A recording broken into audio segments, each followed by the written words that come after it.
That is the amazing Round Hole Rock by Jordan Good, who, I'm sorry for everyone out there not named Jordan Good, we are inviting to come golfing with us.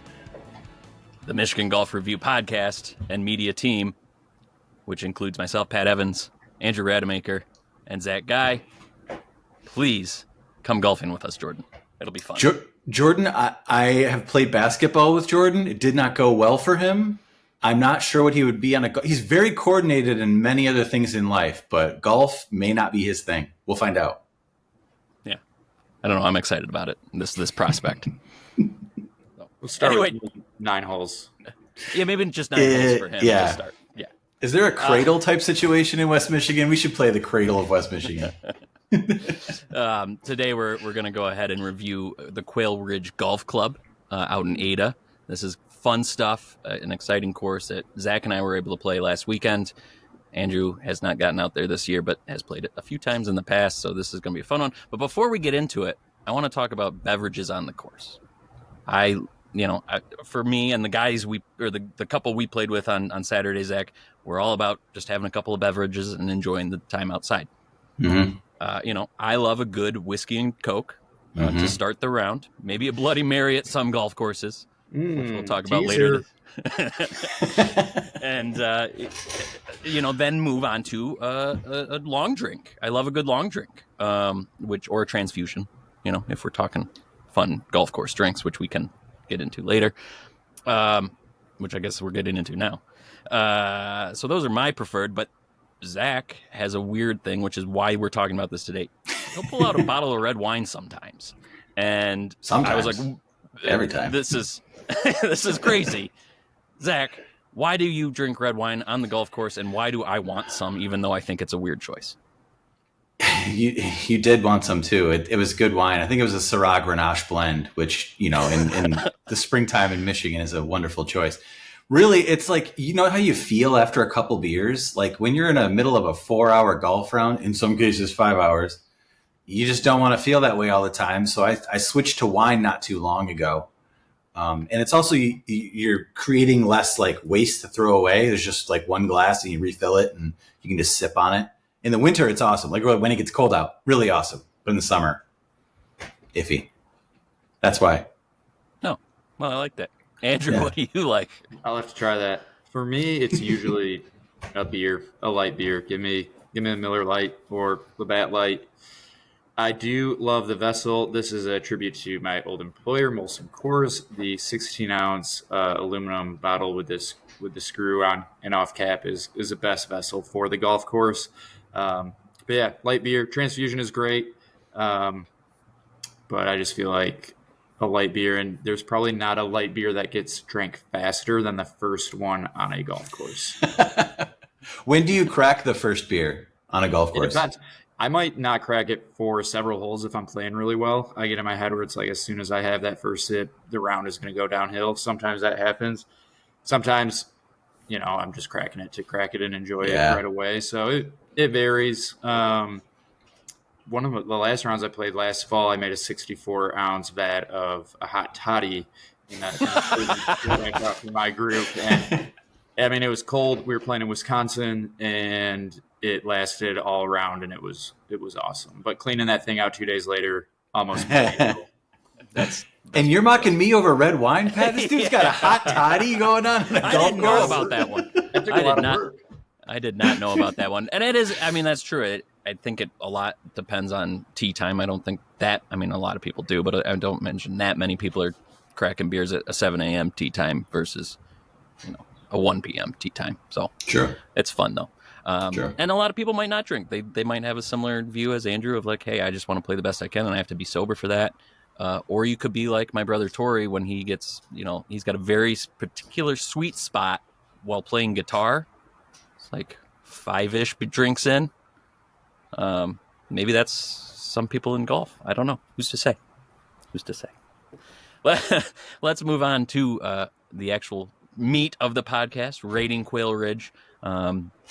Again, Zach and I went out to this course last weekend.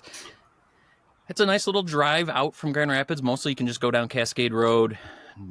What's the street that you'd turn off of? 36th Street, and it's right there off of 36th Street out there. Pretty easy to get to. Opened up. I can't find the exact opening date, but apparently they're celebrating the 25th anniversary this year. They just were acquired by two former employees who are now owners, the general manager and superintendent. So it's kind of fun little ownership story there now. And yeah, so 25 years, not a lot of history. So I'm just going to start this off, and I don't think you guys will disagree too much with my rating here. I'm just giving them a 1. It's not any sort of significant history to it. But you can't really ding them too bad because we need golf courses. We love golf courses, so let's go with that. Accessibility and proximity, we can rate those. And first impressions, we can kind of rate those together, I think. Let's go to Zach for that. Yeah, accessibility and proximity, I gave them a 5. They're not necessarily close to any kind of like expressway situation. You kind of have to go through some back roads. They're really nice roads to drive down, but kind of have to go through those back roads. They do kind of get clogged up in the summertime too. Can be generally hard to find a good tee time. They always have afternoon tee times available that I've always seen. So good there. And then first impressions, I give them an 8.5 for that. They have a really cool, it's not a sign, it's like a wall nameplate thing. I don't know. Looks cool when you drive in. And I love a good winding road when you go into a golf course. They have an excellent winding road that gives you views of a couple of the holes that you're going to play. So it's just a really great way to come into a golf course. Yeah, I mean, the clubhouse looks pretty much like a classic golf course clubhouse in my personal opinion. I gave them 7s on both of those, just kind of for similar reasons, I suppose. Andrew? Yeah, I'll go 6 for accessibility. I like a course that's kind of in the middle of nowhere in a sense, if it's not too bad of a drive, but you're just kind of going through the farmland out there, and then lo and behold, here you are. You get to the top of the hill on 36 and turn right in. So not like it's way out in the middle of nowhere and a crazy long drive to get to.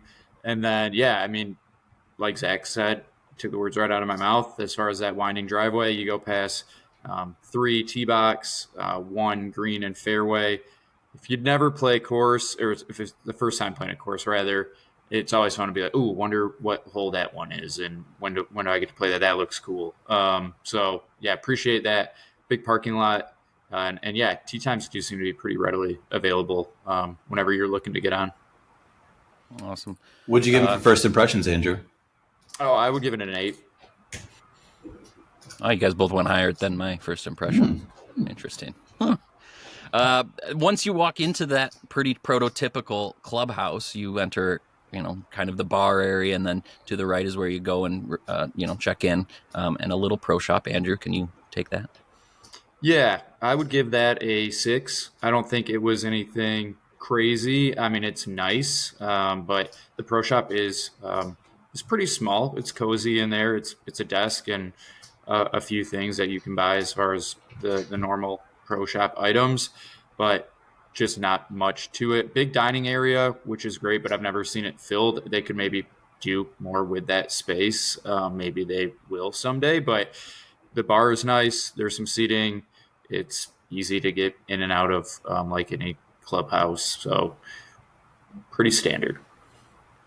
Yeah. Any comments on that, Zach?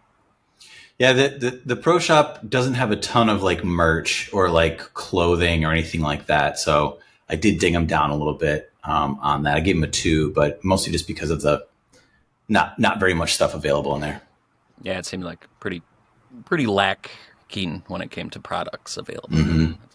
Concession wise, I was okay with it. I wasn't super blown away. It's pretty limited in drink offerings and then food offerings. They had a nice selection of kind of like sandwiches, and I got a breakfast sandwich, but I had to heat it up myself in the microwave, which they did have a crazy industrial level microwave, which was kind of fun to use. So it was fun. It was average though, in my point of view. I gave them a 4 on that just because it didn't blow me out of the water. And I don't know, Zach, did you have a different opinion on that this weekend? Yeah, I try to eat as healthy as possible when I'm on a golf course, so I'm not a glizzy guy. So I do appreciate that they have a lot, like that whole rack of snacks like meat sticks and cheeses and granola bars and non like chips and hot dogs and stuff that I do appreciate that they had that. So I ranked them a little higher with an 8 for that, but also because I think they pour really heavy liquors. Like if you get like a mixed drink, I think they tend to leave it like this a little longer than other places. I'm going to say 8's pretty high, but you're It going is for the heavy hand bonus. And I appreciate the range of snacks. That's something I personally like. That's fair. What about you, Andrew? Anything ring a bell there? I'm going to give them a 6, and my fondest memory is that hot dog that I had, I don't know, the last time I played or the time before that, just hit the spot. So it was what I really needed at the time, and that just for whatever reason stayed in my brain. So when I picture that clubhouse and the bar, that's what I remember. And most hot dogs probably aren't that memorable at the golf course. They're probably all good enough for what you're looking for, but I don't know, I must have just been extra hungry or something. I think that's something to note about just golf experiences or just experiences in life, though, is sometimes something can really blow your mind, and just whether it's a simple hot dog or just a really cool fish you see in the water, that's personal to me. But things can really kind of stick in your memory and kind of bump things up, maybe more so than other people. And apparently for you guys, it's a hot dog and a heavy-handed pour. I'll take that. I'm a simple guy. Other amenities, I rank this really low on a 1, and it's almost particularly because they didn't have ball washers. And I got home and I ordered a towel because I'm an idiot and have never had a towel on my bag. But my balls got incredibly dirty at this course, and there were no ball washers, and that stuck out, and it will remain sticking out in my head. So I gave it a 1. Zach, anything of note there? Yeah, I didn't quite know how to rate their their dining facility, the banquet facility. I've been to weddings at that course in the banquet facility, and I also didn't know how to rate their or where to put their video golf facility. But they do have a really, I kind of included this in another rating too, but they have a really, really cool video golf facility, sim golf for the more correct term, with its own bar, and you can actually go up and get drinks from there if the pro shop is busy or the clubhouse area is busy. So I ranked them up there. I also, it took me a long time in my golf life to realize that the bucket of water with towels hanging out of it was for you to wet your towel and clean your clubs and balls while you're on the golf course. It was like years of golfing before I was like, oh, that's what that's for. And Quail Ridge is always really good about having that bucket of water handy, and I do appreciate that. But you're right. I wish more ball washers or club washers would be there. I guess I did rank them a little low, so maybe I'll bump it up in the final rankings. But, there are porta potties out there, so you're not peeing in the woods, Zach. True. True. Things like that. Andrew, anything of note for other amenities that stick out for you? I don't think so. I think you guys hit them. I think they're pretty middle of the road, so I give them a 5.5 here for amenities. Pretty standard again across the board. And I gave him a 6. I didn't say that, but I gave him a 6. You sure didn't. Andrew, I know you particularly love a good practice area. Yes. How do you feel about Quail Ridges? I think it's above average. I'm going to give it an 8. I was actually just doing some last minute research here on their driving range, and I'm just going to read verbatim from their website. In June of 2020, Quail Ridge Golf Club became the first outdoor grass driving range to install Top Tracer Mobile on our driving range, not only in Michigan, but the entire Midwest. We also installed a 200-foot AstroTurf tee line to ensure the range would be open even after heavy rains. So feather in their cap, I think. I was unaware of that until 90 seconds ago. As far as what I did know is that I love that the driving range is kind of secluded. It's kind of tucked back behind the first tee. I don't hit balls before rounds very often, but if I do, I like to kind of be away from, the traffic, the foot traffic, the cars coming in, just kind of, have that zen moment before I start hacking it up during the round. So I like that the driving range is kind of tucked amongst the trees. Big putting green as well, right there by the first tee box. And then there's also the putting green that I've never seen anybody at, but kind of as you approach number 10, which is cool that they just have another practice area. I think maybe that's more for chipping too, if you want. But yeah, practice facility, pretty solid for me. So happy with what they have and what they do. And again, that top tracer information is pretty cool. Yeah. No, and yeah, I noticed I think there were 3 putting greens, if I'm remembering. I only saw correctly. 2. Well, we'll figure that out later. Zach, how do you feel about it? Yeah, no, Andrew, I've never actually seen anyone over at the second putting green. It's a much larger putting green too. Yeah. But this year is the first year I have, and they actually have flags in there now. And I didn't even know they had holes cut in there in previous years. I thought it was just like a place where they had grass, but there's holes cut, and you can actually use that for the first time. So I did rank them a 9, slightly up on the scale for that. I'm also including the sim golf in that rating. Mm-hmm. So I said I broke it up amongst a couple ratings. And also the driving range has mats and grass options. So it's good year round. You can have both experiences. And man, the top tracer thing is just super cool. Yeah. Just all around, it was a great. Yeah. I mean, because Zach, you and I got there, and we'll talk about this later, but there was a frost delay. So we had a bunch of extra time. So it was just nice to be able to have a good amount of things to practice and great places to practice that. And that was awesome. So I gave it an 8 as well. Let's see. I completely skipped pace of play in the run of show. So I forgive you. Yep. Andrew's wearing an appropriate hat. If you're not watching on video, it just says pace. Again, we were facing a delay, and I do think, and again, we'll touch on this later, I need to get back out there. This was my first time playing the course, and, I need to experience the full summer effect of a great golf course, so I think I need to go back in a few months.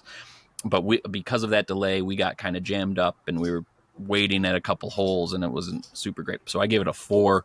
I'll kind of leave it to you two to provide maybe a more accurate pace of play there, Andrew. I can't recall any time being really held up on this course. I think it's pretty average round. I'll just give it a 5 right in the middle of the road. So I think things move along pretty well. There are definitely other courses that stick out to me where it's like I just expect that it's going to be a long round, but this is not one of them. Maybe part of that is the fact that I like to find tee times maybe last minute where there are a lot of openings like we were chatting about earlier. So never really had an issue here with pace. Yeah, I also gave it a 5. It's been a mixed bag for me in the past. Sometimes it's slow, sometimes it's totally fine. I've played 2.5-hour rounds there. I've played 5-hour rounds there. But in general, the course is set up well. There's no like back-to-back par 3s or really stupid holes that force people to hit 17 shots. So average rating of a 5. Awesome. The greens, Zach, I know you love to rate greens more than Andrew and I believe. So why don't you take this one? Yeah, it's always upsetting when you get to like a green and you're playing really well or you're having a good round. You get to a green and there's like, it's not kept very well or like it doesn't roll very true. And I also I dislike slow greens and fuzzy greens. And I always have liked and appreciated Quail Ridge's greens. They do have nuance to them. There's some breaks. There's some backstops on some holes. If you get out of position, you're going to get penalized a little bit, but they're also not impossible. They roll quick, they roll true, but they're not totally, like 14 on the stimp or anything like that. So I gave these greens a 7, even if they're plugged. I've had good experiences on those greens. So props to that team over there. Awesome. Andrew, any memories of any good greens there? I gave him a 7 as well. I just recall getting back to the practice green real quick by that first tee is that those roll pretty quickly and pretty true. Yeah. And that doesn't always carry over to the course. So I think it's nice that there is that consistency there. And yeah, I think Zach covered it all. The greens are solid and no issues as far as what you see at other courses in the area. Yeah, I will say that practice green was great. As somebody who's still trying to figure out how to read greens, it really helped you dial in on how fast the greens were going to be on that given day. So that was great. So and it's not flat. Like it's got some undulation to it. So you can practice the breakers and the uphills and downhills. Mm-hmm. It's a good practice green. It was fun. Highlight holes, I'm going to leave to Andrew because when we were talking about it the other night, you remembered holes better than I did. And then I was like, oh, yeah, that was a cool one. So let's go with you first. Yeah. Could touch on 2 or 3 here maybe. I think the first one is the one that seems to always be brought up in conversation. It's hole number 5, the par 5 that's shaped like a horseshoe. It's Just a unique one that I wish my biggest, complaint, I guess, would be that I wish it was a little bit better, made that you could possibly get there in 2, but it's just really difficult because you just kind of got to lay up, but it's not a short layup shot on your tee shot. And then it's really just putting yourself in a good position to, carry over the junk into the fairway on your second shot and then have, probably like 100 in for your third shot to get on. But it's unique. I'm looking at the map right now, and somebody was telling me that they tried to drive the green, and you basically have to turn around like 180 degrees and shoot complete opposite direction. But go for it if you want. There's water in front of your landing area if you can drive it 300 plus. So would not recommend. And then some of the other holes, there aren't a ton, I guess, that stand out to me. There are some good golf holes. I think one that always gives me fits is, I believe it's number 12, that the whole left side of the fairway just slants down. Oh yeah. And you can hit a perfect tee shot, middle of the fairway. It will roll down into the tall stuff, and it's just like, wow, I feel like I got robbed here. The hole right after that, 13, hitting into that green, it's basically an island green or more of a peninsula because it's so narrow and long, but it's completely surrounded by stuff that you will not find your ball in. So short hole, but that second shot is really tough. And then one back to the front 9, number 7. They changed that hole a bunch. So Pat, I think I was asking you about what you thought of that green with the water in front. That is almost an island green, kind of more peninsula too. You take the bridge to get across, but they redid that. It used to be you could just run the fairway ran all the way up to the hole, but now you've got to land it in front. You can hit a good drive, kind of cut the corner, but their actually scorecard on their website isn't updated. But that's kind of a fun hole just to hit that green, but that's a tough green to hold. I put many shots in the water on that one. So I think amount of water on the course. And yeah, I mean, some cool holes overall. Those are some of the highlights. Kind of long-winded there, but I'll let you guys chime in if there's anything else worth noting.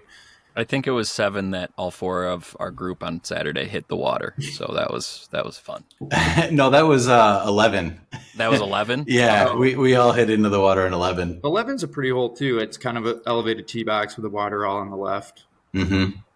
Yeah, I don't know. There were, again, I need to do better on the course to soaking it in and remembering the holes that are really memorable, which I guess is counterproductive or counterintuitive, but I need to do a better job of that because I'm always just like trying to rack my brain to find highlight holes, but I still gave it a 7. Zach, I mean, you've played it twice now already this year. I mean, what's your take? Yeah, this is one of those courses that when I'm trying to fall asleep at night, I actually play the course in my head because I can remember every single hole. For some reason, this course just like sinks into my brain, but none of them really stand out to me as like a highlight hole. So it's like a weird dichotomy. I agree with Andrew that hole 7, it was kind of a throwaway hole before they adjusted it. Mm-hmm. And now that you have to carry the water, it totally makes it a strategic hole. And it's hard to get the right distance going over the water. So I love that hole now. My favorite hole would probably be hole 9, the par 3 to close out the front 9. You can see I always love a situation when you're hole 9 going into the clubhouse. Mm-hmm. It's got a shared green with 18, so it's a little fun. And you have a nice long forced carry. You really have to hit a good iron shot on that hole. So I do love that hole. I gave it a 6 just because nothing supremely stands out, but also it's one of my favorite courses to play from memory. Andrew, what'd you give it? Yeah, I don't think I said. I'll give it 7. 7? Scenery, I think this is a big reason I need to go back and play it again this summer. Without leaves, it kind of just left something wanting for me. It just seemed kind of boring. Despite the water, I do love a good amount of water, but the scenery just kind of was meh to me on Saturday. So I gave it a 3. That could again change in 2 months when I play it. I hope to get out there soon again. So 3. Zach, what about you? Yeah, scenery, I gave them a 5. You really get your dose of West Michigan on this course. There's a lot of wooded areas and water areas. Hole 11, which we talked about already, is probably the prettiest hole in my opinion. But for something is just kind of underwhelming about that course, even when it's in full bloom. There's a lot of cattails in the water that you do have to carry that kind of look cool. But for some reason, this course just like leaves me wanting more out of it. So it's really well kept. It's some really fun holes, but I just gave them a very average rating. Yeah, and I will say about wildlife, we were commenting throughout the whole thing that we weren't seeing a lot of wildlife, and then I think it was on 17, a group of 4 deer finally wandered out. That's true. I was like, ha, yes! And then I got a picture. And that was fun. Andrew, what do you think? Wildlife is in this scenery score, correct? Yes, it is. Yes, okay. I was going to say, I think I've seen deer every time I play, so that's always a plus. I give this a 6. I think it's above average course. Zach, you mentioned it. It's got a little bit of everything. Yeah, Pat, I think you do got to get back when it's in full bloom in the fall. I could even maybe give it a higher rating. I will say this course does always seem to be very wet. It is essentially built on a swamp. So that is just, they have only so much that they can do with what they're given and the land that it's on. But a lot of water, wooded areas. I do think there's some good different elevation change, hills. So I really like playing this course in general, and I think the scenery is good. Okay. Very well maintained course. I'll say that too. Mm-hmm. Always well maintained. I'll sum this, I think, up for all of us when I talk about the golf carts. I think they're great. They're newish, refurbished. They've got fun GPS system on it with some ads and some cool functionalities. You've got a Bluetooth speaker that you can hook up, which is always nice for us younger golfers that don't mind a little music on the course. It does miss some of the fun amenities like a cooler or the ball washing kit that I'll just go back and harp on. So there are certain improvements that could be made for it. So I went ahead and gave it a 7. Could be better, but pretty great as it is. How about you two? Anything that sticks out? No, I agree with you. The only thing I would say is that the Masters was happening when we were playing, so it was fun to like hit the screen and be able to collectively with the group we were playing with check the scores of the Masters. So I gave them the same scores I gave the Indian Trails cards. It's the same thing essentially. 8. Difficulty.